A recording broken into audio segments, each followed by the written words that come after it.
and calling for us to all be more considerate about where we draw the line. Across the Arab world, there's been outrage at the publication of cartoons of the Prophet Muhammad. The Prime Minister of Denmark has appeared on Arab television in a desperate attempt to calm the situation. It's all very moderate, moderate, moderate. But what it means is that you're drawing the line tighter and tighter and tighter round your own freedom of expression. When you call out for the silencing of cartoonists or for censoring the press, then you are touching on fundamental freedoms that we all believe in. Muslims don't want to see representations of Muhammad. That's fine, good for them. But I'm not a Muslim. And if I want to draw Muhammad, I don't see why I shouldn't be allowed to. Insulting the Prophet is obviously an offense. But in the past, Islamic law was only concerned with such offenses in Muslim countries. Whatever happens in the lands of the infidels outside the jurisdiction of a Muslim state is not the concern of Muslim law. The only explanation I can think of is that they now consider Europe part of the House of Islam. All these incremental things are actually the real battleground and where we'll lose this thing.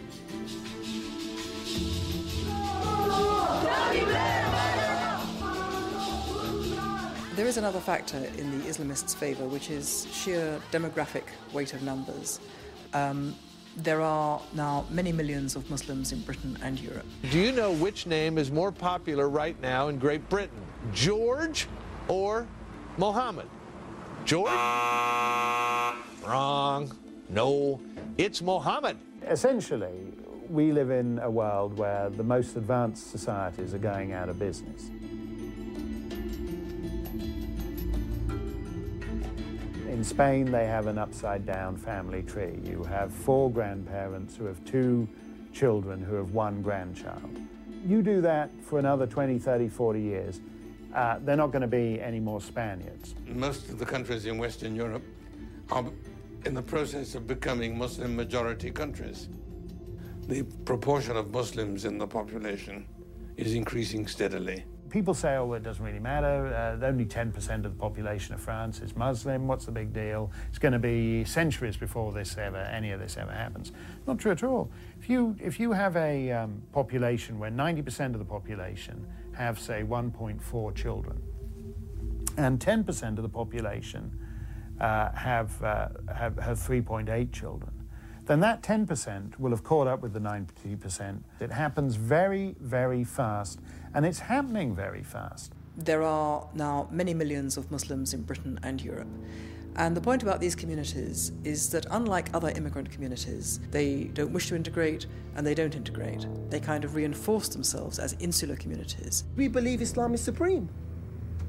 We believe Islam will dominate. ألبانيا دخلت في الاتحاد الأوروبي وهي دولة مسلمة. بوسنيا دخلت في الاتحاد الأوروبي وهي دولة مسلمة 50% منها مسلمين. الله بيسخر أمة مسلمة وهي الأمة التركية بتدخل في الاتحاد الأوروبي. 50 مليون مسلم في أوروبا بعد عشرات السنين سيحولوا أوروبا إلى قارة مسلمة.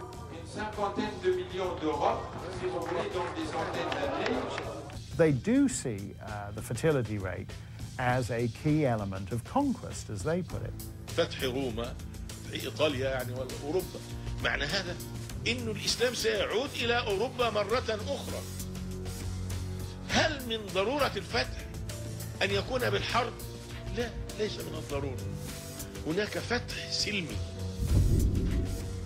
This is a form of subtle threat that you cannot ignore it. It grows gradually, and the moment you recognize its existence, it's like cancer. The moment you recognize its symptoms, it's usually too late. Europe, I think, is already a lost cause. And as time goes on, America will be endangered. You know, many have said that, well, American Muslims are much more assimilated and we don't have as much of a problem. I think that we're just a little behind where Europe has already gotten to.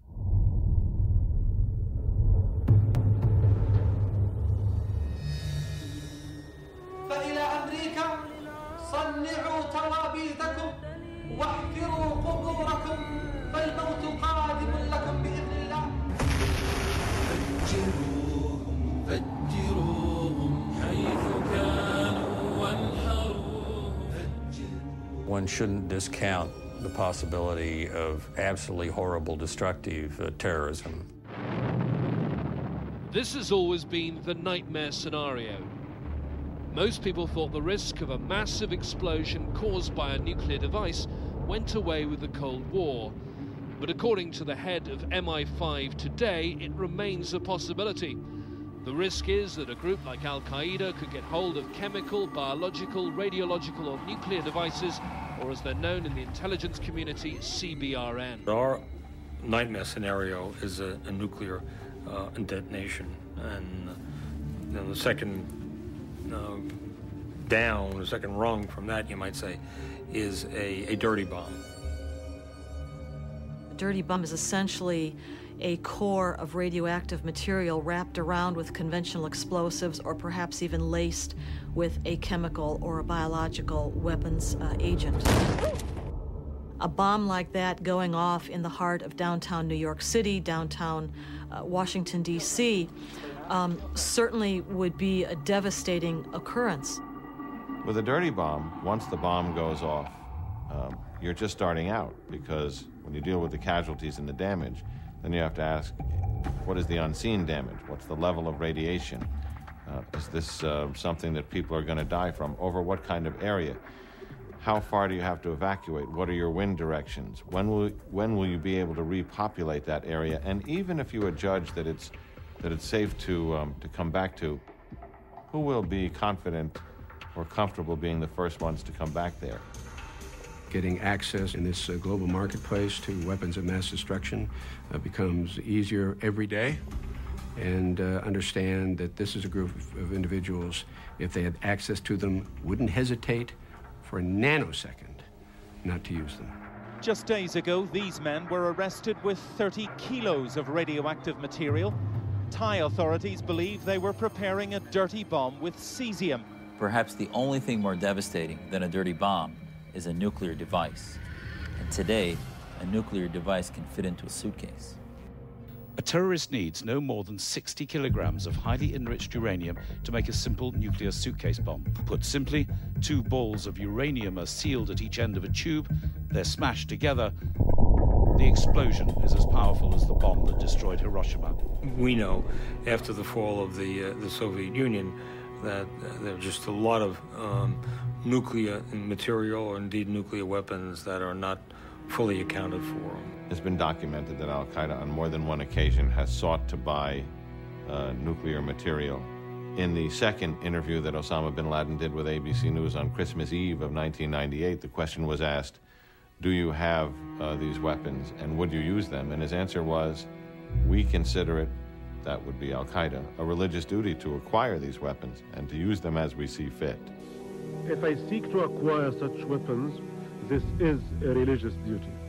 How we use them is up to us.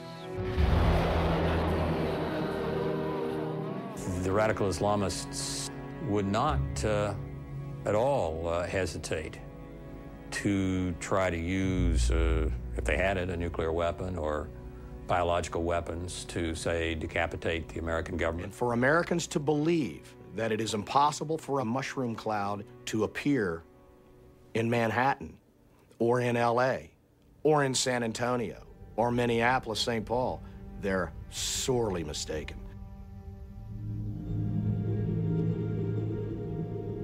Iran provides a new and I think extremely alarming phenomenon. ما بالاخره یک نظام ضد آمریکایی هستیم. آمریکا با ما دشمن، ما با آمریکا دشمنیم. What makes this particularly important and dangerous is the possession of nuclear weapons. Now, we don't know whether Iran has or hasn't nuclear weapons, but they're certainly making every effort to acquire them. And my guess is that they either have some already or will have them within a very short time.